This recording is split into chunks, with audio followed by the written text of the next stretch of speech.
So this is the first video that we're going to be filming in Sweden, where I'm actually taking you around and showing you some stuff.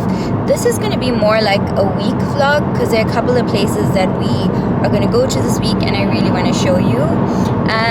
For those of you who are subscribed, thank you so much for subscribing, and for those of you who are not, go ahead, hit the subscription button and the notification bell so you see when we upload new videos. So let's go to a city that is a little bit close to us, about an hour away from where we currently live. I will show you where we currently live in another video, but today we're heading to the city called Borås. And we're headed to a dinner, which I'm going to take you guys with me to. But I want to just explain what's happening. So this is the first actual vlog that we're going to do in Sweden, where we're taking you around and showing you what Sweden is like.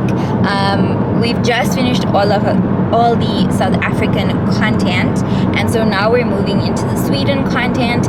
There will be a change in a couple of months where we're going to take you on vacation with us. But for now, look forward to proper Swedish content for the next 2 months. We're going to dinner, so I don't know how much of the town I'm actually going to film. It might be just the actual dinner restaurant and the food, which I'm very excited to show you. Borås is actually my most favorite city so far in Sweden that I've been to, where I absolutely love the food and I always go back for more. So I'm excited to take you guys.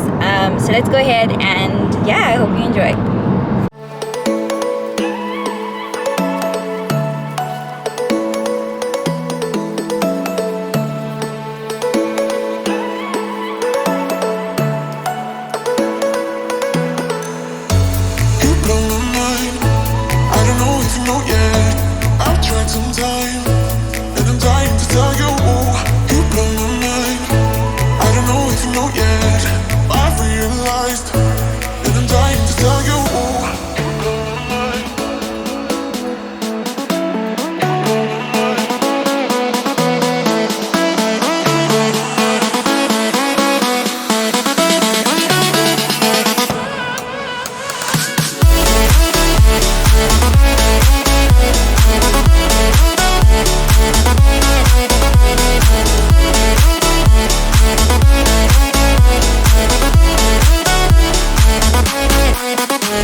We are on our way back home now after our dinner. We went to a place called Viskan, which you would have seen in the previous clips. Anyway, this place was really lovely. We had an amazing meal. So as you saw, we shared a pizza and we had a charcuterie board. It was really good. So the Viskan wine bar basically has an Italian theme. So the food that you can expect is Italian, so you're either going to choose between pizza and pasta, and then all of the wines are Italian and I think some French as well. That's the theme just for the wine bar. So if you're going to go there, be prepared to eat either pizza or pasta, and we thoroughly enjoyed both of these things, so I would really recommend Viskan Wine Bar in Borås in the future. When we wake, hear the birds and see the sun. Side by side our fears are done. Hey guys, so today is Friday and it is midsummer in Sweden. We've been invited to our friend's place for lunch, and then we're gonna actually host them at our place for dinner. So I'm gonna take you with us to their place. You're gonna see what we eat. It's going to be traditional Swedish midsummer mat. So it's going to be pickled herring. We're also going to have prinskorv and köttbullar, which happens to be my favorite items, my favorite food items. It's very common in the Swedish Christmas meal as well. Prinskorv is a type of small sausage or Vienna, and the köttbullar is basically meatballs, very famous Swedish meatballs. So that's what we're gonna have for lunch. I'm gonna take you with and show you all of that, and then after that we're gonna head to a traditional Midsummer celebration. You're also gonna come with us and have a look at that. It's actually the first time that I'm seeing this traditional celebration. I've heard of it before. I've heard Swedish people talk about it. I've seen pictures and videos, but I've never been to a celebration here myself. So it's gonna be exciting to see what it's like. And I'm excited that I get to show you guys what it's like as well. So we're gonna do that. And then we're gonna come back to our place and we're gonna have dinner. We're gonna have a traditional Swedish grill, which is just gonna be some, food that we put on the grill, and we're gonna have some salad. So I'll show you that as well. Before we head out though, I want to give you a few facts about the Swedish midsummer. With that said, I am not saying that this is 100% accurate, and this is just information that I've sourced from friends and from the internet. So if you are Swedish and you know more and there are some things that are inaccurate, then please go ahead, leave a comment below and help us all to learn a little bit more about Swedish culture and Swedish history. But from what I've learned, here are some interesting facts on the Swedish midsummer. So midsummer in Sweden is actually linked back to the St. John Baptist Day in the Christian calendar, and this was originally celebrated on June 24th. Now midsummer is also celebrated in many other countries in Northern Europe, including in Spain, where people gather around open fires on the beaches. Midsummer can have an origin in the pre-Christian time period and can be linked to the summer solstice, which is the longest day of the year. The summer solstice on the 21st of June 2022 had 18 hours and 37 minutes and 8 seconds of daylight in Stockholm. The summer solstice was an important event in many early pre-Christian cultures, and there are many monuments that even exist today that indicate this, like the Stonehenge in England, the Karnak in Egypt, the Aztec ruins in Mexico, Machu Picchu in Peru, and in Skåne in Sweden, we have something called the Allestenar.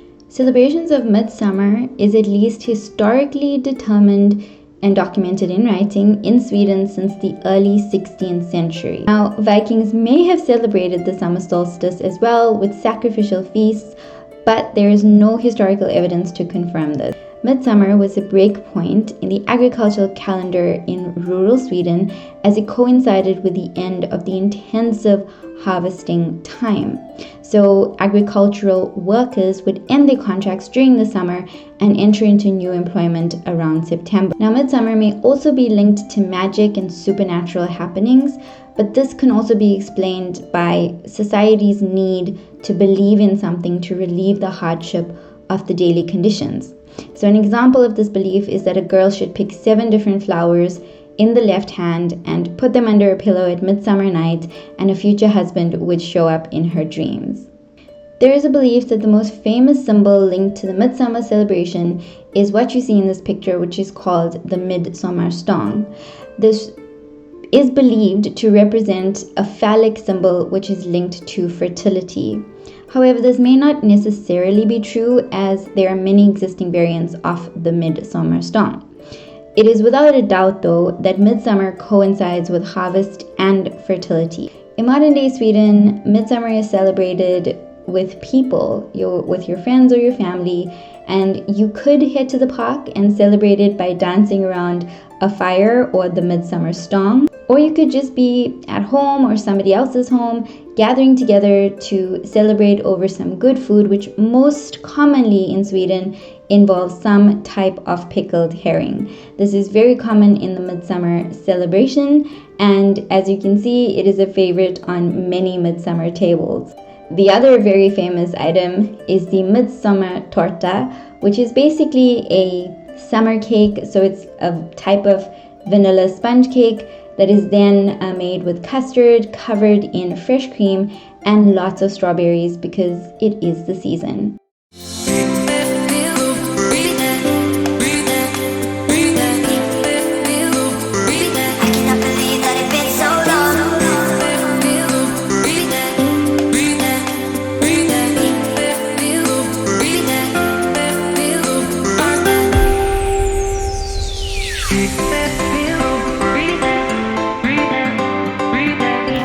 Okay, so these are the different types of herring that we have, or sill as it's called in Swedish.